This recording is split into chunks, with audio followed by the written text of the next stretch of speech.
وتواصوا بالحق وتواصوا بالصبر صدق الله وصدق رسوله ونحن على ذلك من الشاهدين والشاهدين والحمد لله رب العالمين.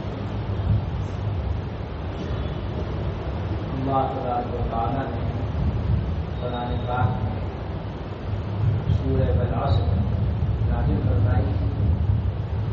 حضرت امام شافعی رحمہ اللہ تعالیٰ کا ارشاد ہے کہ اگر بالفرض قرآن پاک میں کوئی اور صورت نہ ہوتی اور صرف یہی ایک صورت نازل کر دی جاتی تو کافی تھا. بندوں کی ہدایت، ان کی نصیحت اور ان کو دنیا میں کیوں بھیجا گیا، ان کو یہاں کیا کرنا چاہیے، اس کے لیے مختصر جامع اللہ تبارک و تعالیٰ کی طرف سے یہ ہدایت ہے. اور شیخ الاسلام حضرت علامہ شبیر احمد صاحب عثمانی رحمۃ اللہ علیہ نے حضرت شیخ الہند رحمۃ اللہ علیہ کے ترجمے کے حاشیے میں تحریر فرمایا ہے کہ ہمارے بزرگان دین کا، سلف صالحین کا معمول تھا کہ جب وہ کہیں جمع ہوتے تو اس صورت کی تلاوت کرتے اور ایک خاص مقصد یہ ہوتا تھا کہ یہ چونکہ ایک جامع صورت ہے، اس کے اندر 4 چیزیں بیان فرمائی گئی. اللہ تبارک و تعالیٰ ہم سب کو زندگی بھر اس کا استحضار نصیب فرمائے، مرتے دم تک اس کا استحضار نصیب فرمائے. سب سے پہلی بات تو یہ کہ قرآن پاک میں اس سورت کے شروع میں جو قسم کھائی گئی ہے، جو اللہ تبارک و تعالیٰ نے جو اصل کی قسم کھائی ہے، اس سے مراد کیا ہے؟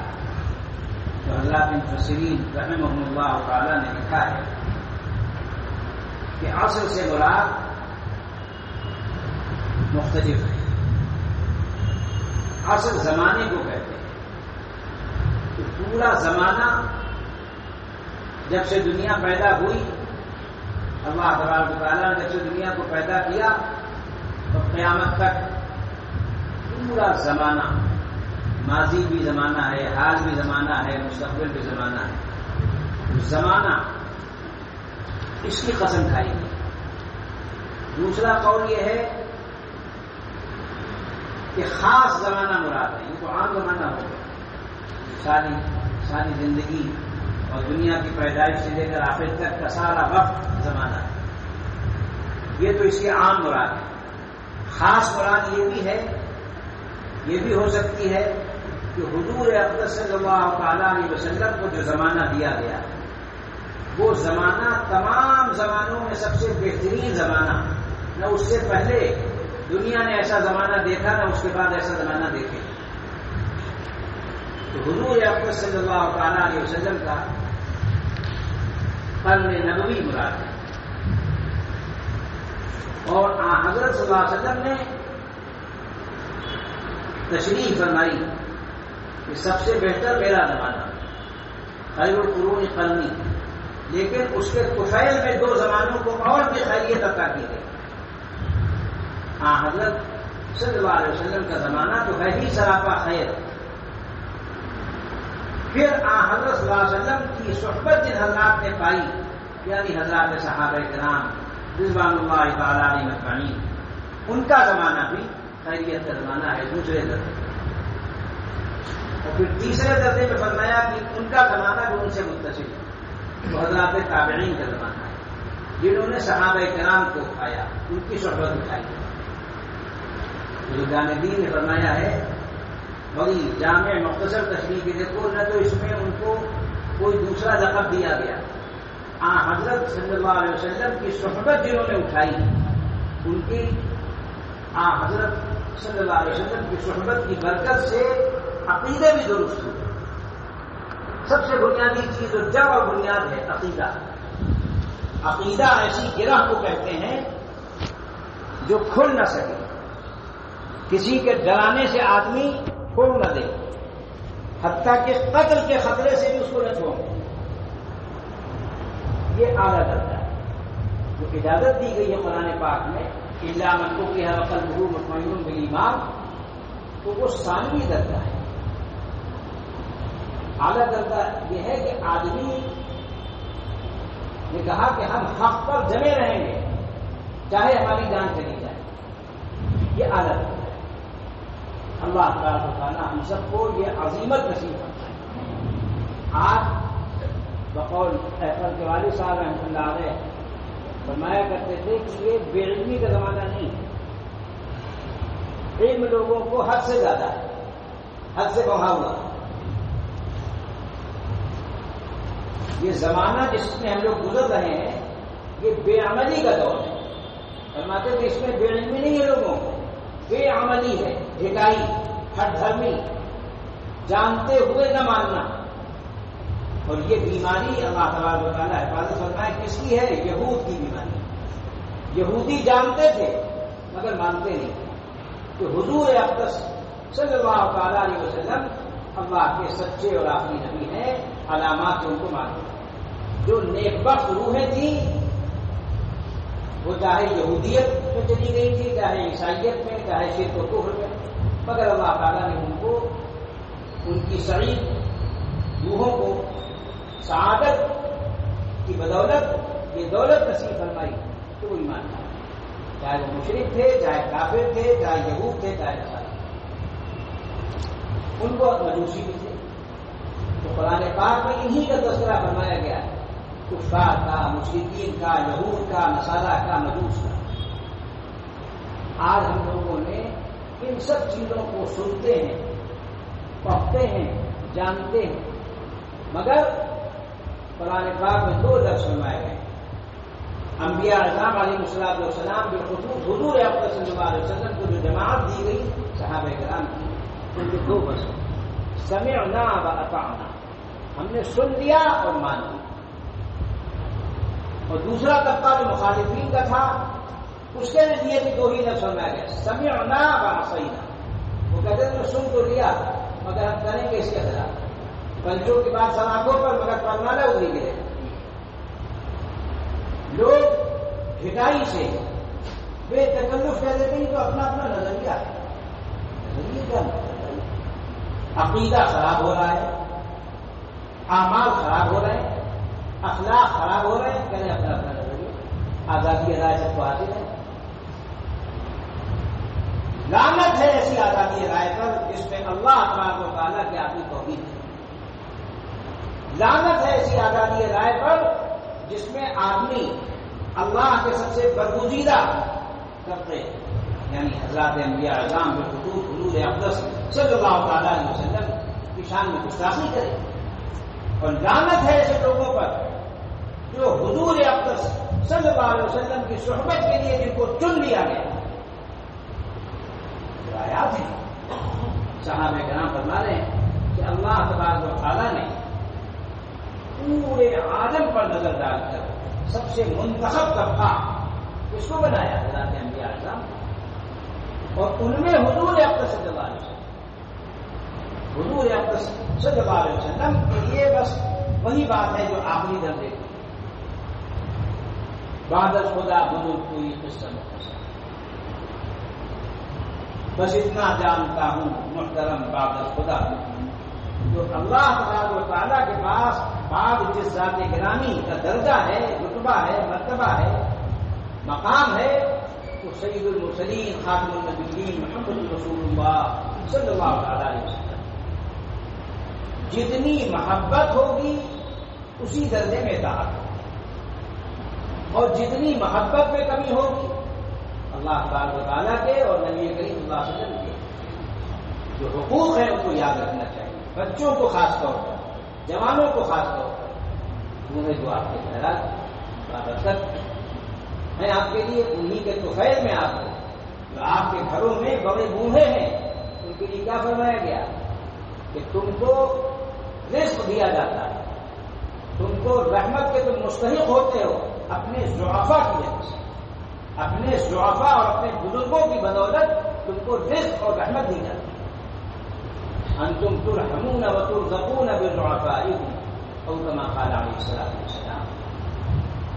میں یہ عرض کر رہا تھا کہ اللہ تبارک و تعالیٰ نے نظر ڈالی اور ان میں انتخاب فرمایا حضرات انبیاء کا اور بالخصوص حضور اکرم صلی اللہ علیہ وسلم، اور پھر اس کے بعد دنیا کے تمام طبقات میں جن کو منتخب کیا گیا وہ حضرات صحابہ کرام رضوان اللہ تعالی علیہم۔ آج ہمارے بچوں کو بچپن سے گھٹی میں ان کے کیا پلانا چاہیے؟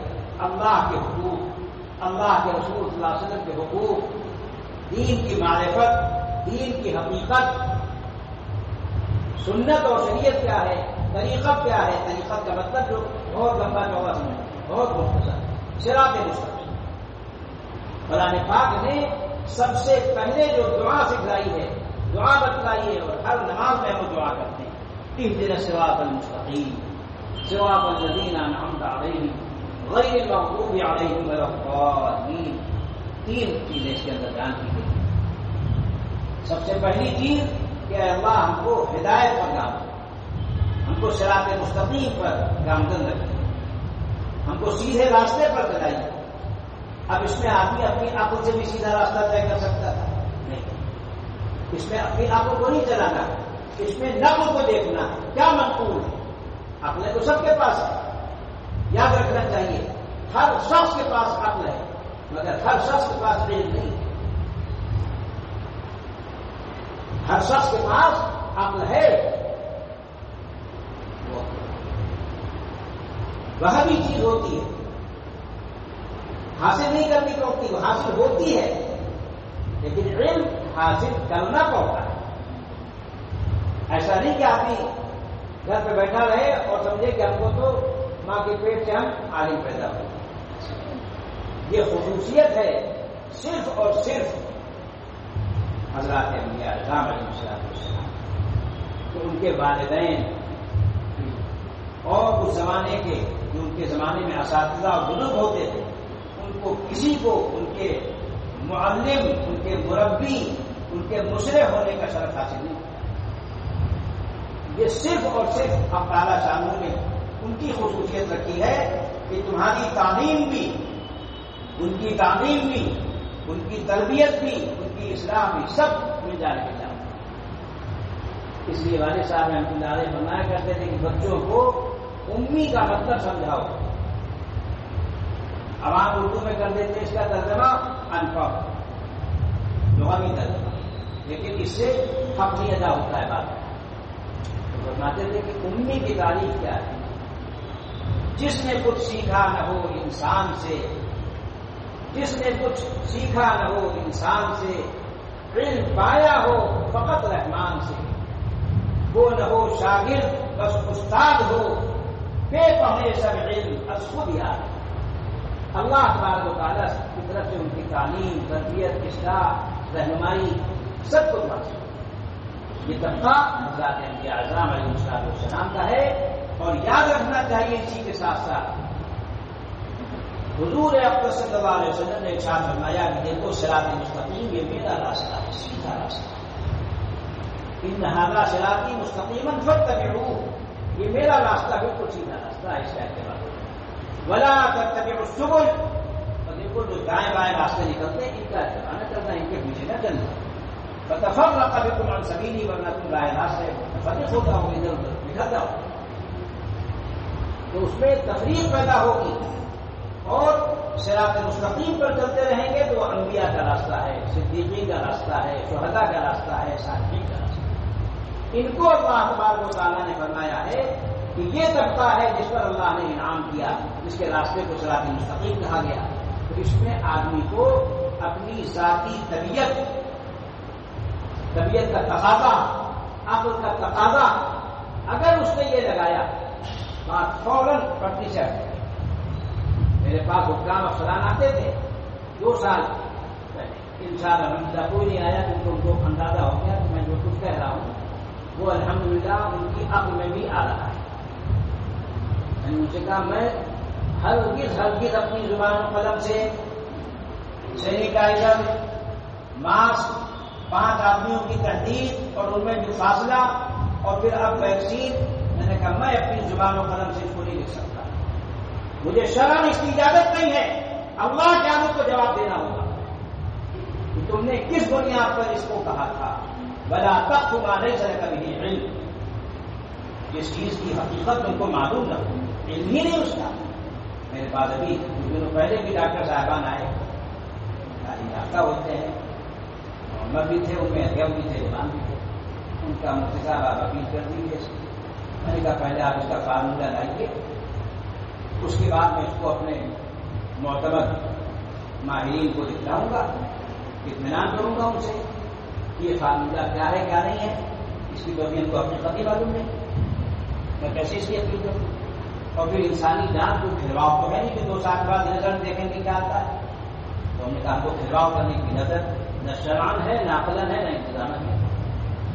ان کا ڈی ایم صاحب نے کہا، میں نے کہا ڈی ایم صاحب سے جا کے کہیے وہ لکھ کر بھیجیں مجھ کو کہ اگر کوئی اس کا سائڈ افیکٹ ہوا، کوئی ناقابل تلافی نقصان سے 2-4 ہوا، کوئی ایسا موقع پہ ضرور اس کو ہوا جب جان سے ہاتھ دھو بیٹھا اور اس اثر سے، تو اس کی ذمہ داری حکومت کی۔ پتا چلا گھر کا آدمی تھا، کرنا تھا، اب وہی معاش کا ذمہ دار تھا، تو ہم نے اپنے ہاتھوں سے اس کو بھیج جانے سمجھو دے دیا۔ ہم نے کہا میں دنیا سے آخرت تک اس کا جواب دہ ہو جاؤں گا، آپ لکھوا کر لائیے، پھر ہم کچھ اپیل کے ساتھ کریں کہ کیونکہ یہ ذمہ داری دی گئی ہے اور نہایت انتظام کے ساتھ، اندیشی کے ساتھ۔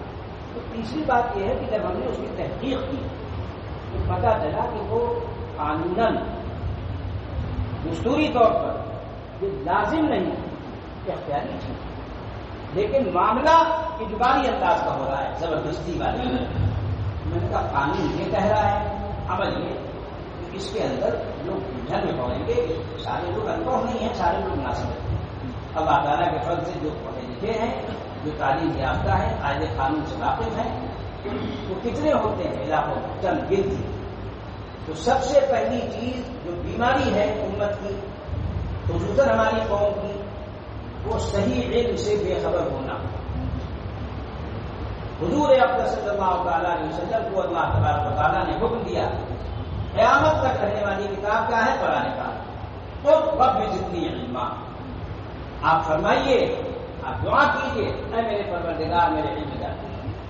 تو معلوم ہوا کہ علم مانگنے کی چیز ہے، یہ وہ دولت ہے جس کو ملا مال و زر، بزرگوں کا شعر ہے، ہمارے بزرگ فرماتے تھے جس کو ملا مال و زر اس کو ملی 2 لتیں، اور جس کو ملا علم و دین اس کو ملی 2 لتیں۔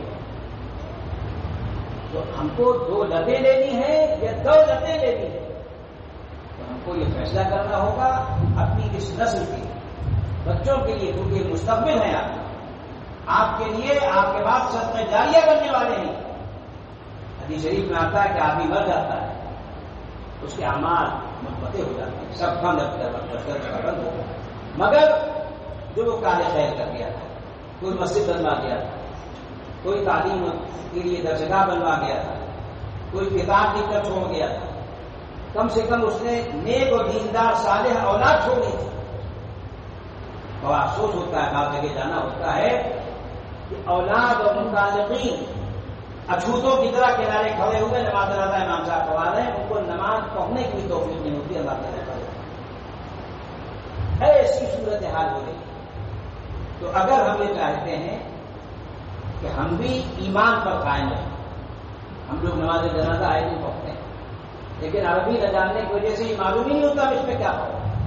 اللہم اغفر لحینا، اے اللہ ہمارے جو زندہ ہیں، ہم سب جو زندہ ہیں ان سب کی مغفرت فرما، ومیتنا، اور جو انتقال کر گئے، جو میت ہے خاص طور پر ان کی بھی مغفرت فرما، ہمارے میت کی بھی مغفرت فرما، ہمارے حی کی بھی مغفرت فرما، جو زندہ ہیں ان کی بھی جو وفات پا چکے، وشاہدینا وغائبینا، جو موجود ہیں ان کی بھی مغفرت فرما، جو موجود نہیں ہیں ان کی بھی مغفرت، جو غائب یہاں موجود ہیں، سب کے لیے دعا ہوگی۔ کوئی طبقہ چھوٹ رہا ہے؟ حی میت شاہد ہوتا ہے۔ صغیرنا و کبیرنا، ہمارے چھوٹوں کی بھی مغفرت فرما، ہمارے بڑوں کی بھی مغفرت۔ 2 ہی ہوتے ہیں، بڑے ایک چھوٹے۔ کتنی جامع دعا ہو رہی ہے، اور آدمی عربی نہ جاننے کی سمجھ نہیں رہا کہ کس کس کے لیے دعا کریں، اللہ تعالیٰ نے کس کس کے لیے دعا کرنے کی توفیق نصیب فرمائی نماز جنازہ میں۔ ایسے ہی ذکرنا و انسانا، ہمارے مردوں کی بھی مغفرت فرما، ہماری عورتوں کی اخیر میں جائے اللہم من احییتہ منا فاحیہ علی الاسلام، جو زندہ ہیں ان کو اسلام پر زندہ ہے، ومن توفیتہ منا فتوفہ علی الایمان، اور جو وفات پائے ان کو ایمان پر وفات ہے۔ تو یہ دعا ہم لوگ زبان سے بھی کر رہے ہیں اور کرنا چاہیے، اور دل و دماغ میں بھی ہماری بات رہنی چاہیے کہ ہم ایسے کام کریں جس سے ہمارے عقائد درست رہیں، اعمال درست رہیں، اخلاق درست رہیں۔ اسی کو اللہ تبارک و تعالیٰ نے اس کے لیے 4 باتیں بتائیں۔ سب سے پہلے تو اس کو موقت کرنے کے لیے زمانے کے پسند ہے، پورا زمانہ جس میں پوری دنیا ہے اس کی پسند، یا خاص اس زمانے کی پسند جو خیریت میں سب سے اعلیٰ درجے کا زمانہ ہے، یعنی حضور اقدس صلی اللہ علیہ وسلم۔ اور تیسری مراد اس کی یہ بھی مفسرین نے لکھی ہے کہ جو ہماری زندگی ہے ہر شخص کا زمانہ ہے، پیدا ہوا، بچپن ہے، جوانی آئی، ادھیڑی آئی، بڑھاپا ہے۔ ایک حکیم صاحب ہیں، انہوں نے اپنے تجربات لکھے 50 سال تعلیمی اور تجرباتی میں کان کھول کے سننا چاہیے، خصوصاً ہمارے نوجوانوں کو۔ 30 سال انہوں نے لکھا کہ اصل عمر ہوتی ہے طبا کے نزدیک 30 سال، 30 سال کی عمر ہے اصل، عنفوان شباب مکمل ہو جاتا ہے 30 سال میں، جو بلوغ سے شروع ہو کر، کیونکہ بلوغ سے پہلے تو آدمی بالکل بے شعور ہوتا ہے، اس کے بعد جب شعور شروع ہوا تو 30 سال میں وہ مکمل ہو جاتا ہے، جو صحت اور قوت کا اصل زمانہ ہے۔ اس کے بعد 30 سال کے بعد 40 سال تک ٹھہراؤ ہو جاتا ہے، سن شباب کے بعد، عنفوان شباب کے بعد سن وقوف آ جاتا ہے، اب ٹھہراؤ ہو گیا، 30 سے 40 تک تو ٹھہر جاتا ہے، کچھ وقت اس کو پتہ ہی نہیں چلتا ہے۔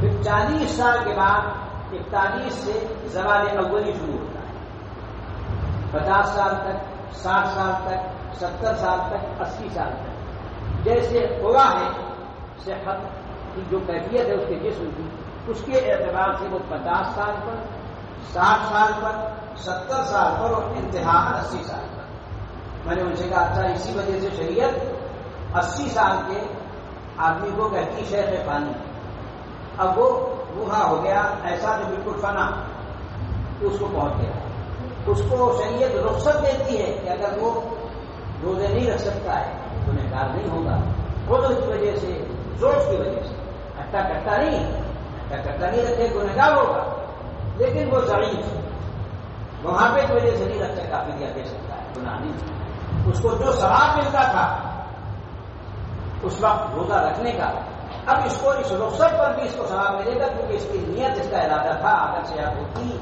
عظیمت ثواب تو رخصت پر ہوتا ہے، اس میں نہیں، اس میں رخصت پر بھی وہی ہے، حضور صلی اللہ علیہ وسلم کی خصوصیت ہے، آپ کی امت کی خصوصیت ہے۔ تو سب سے پہلی بات زمانے کی فرمائی گئی۔ تو چوتھا قول اس میں یہ ہے، یعنی انسان کی جو زندگی ہے اس کی جو عمر ہے کہنا چاہیے، اس عمر کی قسم کھائی گئی۔ دیکھو تمہارا بچپن گزر گیا، جوانی گزر گئی، ادھیڑی آ گئی، بڑھاپا آ گیا، اور بس پھر صبح ہوتی ہے، شام ہوتی ہے، عمر تمام۔ حضرت فیض آبادی نے اس کو اور قوت سے کہا ہے، وقت طلوع دیکھا، وقت غروب دیکھا، اب فکر آخرت ہے، دنیا کو خوب دیکھا، اوروں پہ معترض تھے لیکن جب آنکھ کھولی اپنے ہی دل کو ہم نے گنجے قلوب دیکھا۔ اللہ تعالیٰ ہم سب کو اپنے قلوب کو دیکھنے والا بنا۔ سعید اس کو کہا گیا ہے، نیک بخت اس کو کہا گیا ہے جو اپنے عیبوں کو دیکھتا رہے، ٹٹولتا رہے۔ آج لوگوں کی سب سے بڑی بیماری یہ ہے کہ اپنی بیماری پر نظر ہی نہیں، سارے جہاں کا جائزہ اپنے جہاں سے بے خبر، اللہ تعالیٰ اس غفلت کو دور کرنا. جب غفلت ہوگی تو آدمی ذکر کی طرف متوجہ نہیں. غفلت کا علاج ہے ذکر. حضرات اہل علم سے علم حاصل ہوتا ہے, علماء دین سے. یاد رکھنا چاہیے اگر آدمی کو علم صحیح حاصل نہیں ہوا تو مقبول عمل حاصل نہیں ہو سکتا. اس کا ذریعہ حضرات علماء دین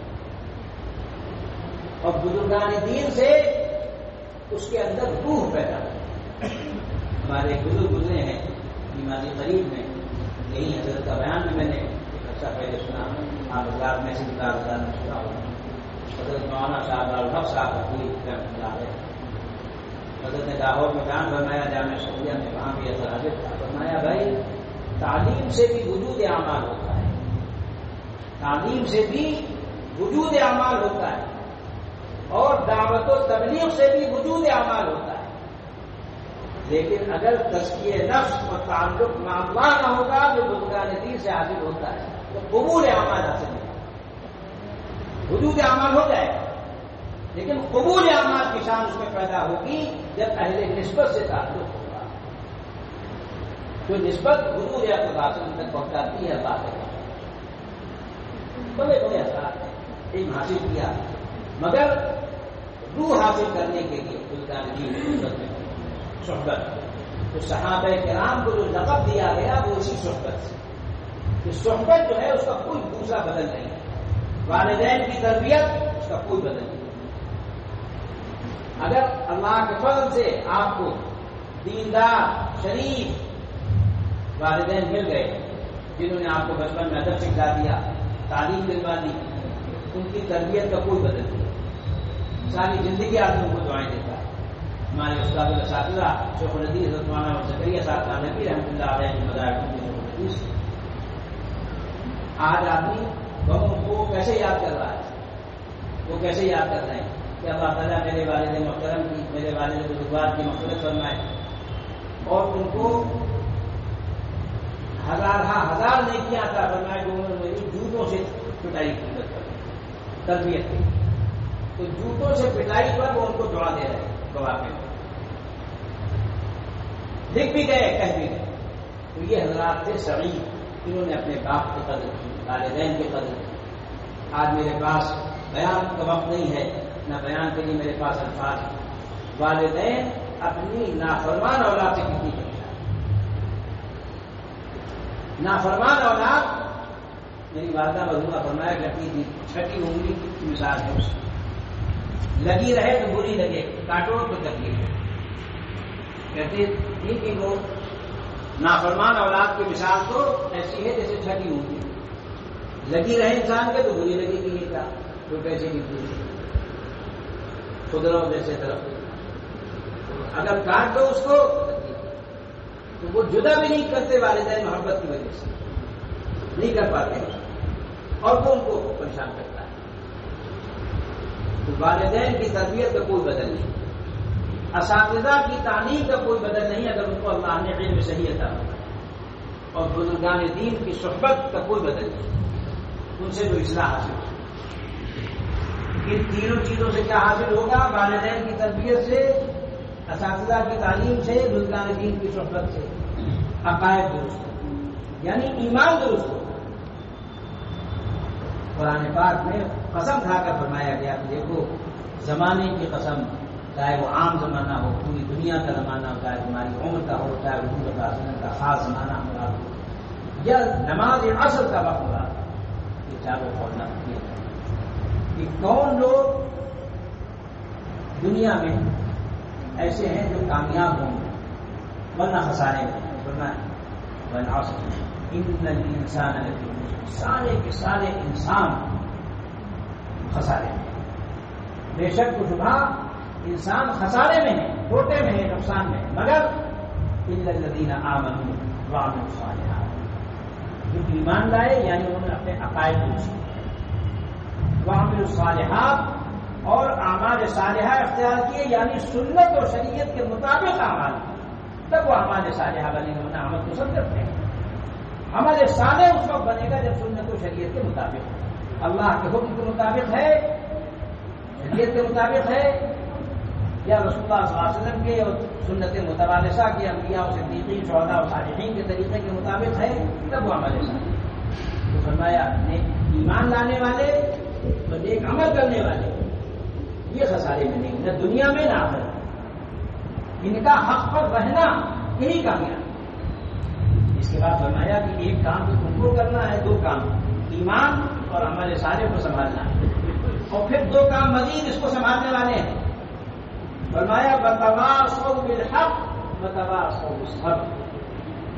ایمان پر جب آدمی جمے گا تو حدیث شریف میں آتا ہے کہ ایمان پر جمنے والا قیامت کے قریب ایسا ہو جائے گا کہ ہاتھ میں انگارہ لینا، یہ ہاتھ میں انگارہ لینا یہ آسان ہوگا، بلکہ ایمان پر قائم رہنے کے، دین پر مستقیم رہنے کے یہ کام آسان ہوگا کہ ہاتھ میں آدمی انگارہ ہے۔ ایسا مجاہدہ، ایسی مشقت اس میں ہوگی۔ لیکن جو لوگ اس پر جمیں گے وہ گویا کے حق پر جمیں گے، تو ایک دوسرے کو ایمان اور عمل صالح پر جمانے کا کام کریں، یہ تواصی بالحق ہے۔ اس کے نتیجے میں جو دشواریاں، مشقتیں، جانی مالی عزت آبرو کی نقصان میں، خسارے میں پڑنے کی اور تکلیف میں پڑنے کی مشقت، اس پر صبر کرنا جو ہے اس پر معمولی اثر نہیں۔ شکر سے یاد رکھنا چاہیے نعمت میں اضافہ ہوتا ہے۔ جب ہم ایمان اور عمل صالح کی نعمت اختیار کریں گے تو حق پر جمے رہیں گے، اس میں اضافہ ہوتا رہے گا حتیٰ کہ ایمان پر خاتمہ ہو۔ اور جب ہم ایک دوسرے کو ان مشقتوں کو برداشت کرنے کے لیے مدد دیں گے اور ایک دوسرے کو جمائیں گے اس پر، بھائی دیکھو یہ حق ہے، اس پر جمنے میں جو تکلیف ہو رہی ہے اس پر جمے رہو، بھاگ لے جاؤ میدان سے پہنچ جاؤ۔ مسجدوں کو آباد کرنے میں، مدرسوں کو آباد کرنے میں، دین کے جتنے بھی کام ہیں پیدائش سے موت تک ان میں جمنے میں جو کچھ مشقتیں پیش آ رہی ہیں اس پر ایک دوسرے کو جمائیں، مدد کریں، اس میں مخبریت دلالی نہ کریں۔ سب سے بڑا نقصان اس قوم کو مخبریت دلالی سے ہوتا ہے۔ اللہ تعالیٰ ایسے شیاطین سے حفاظت فرمائے اور ان کے حق میں ہدایت مقدر ہو تو ان کو ہدایت نصیب فرمائے، ورنہ ایسوں سے قوم کو پاک فرما دے اور قوم کو ان سے یہ قوم جو ہے وہ ان کو سمجھے۔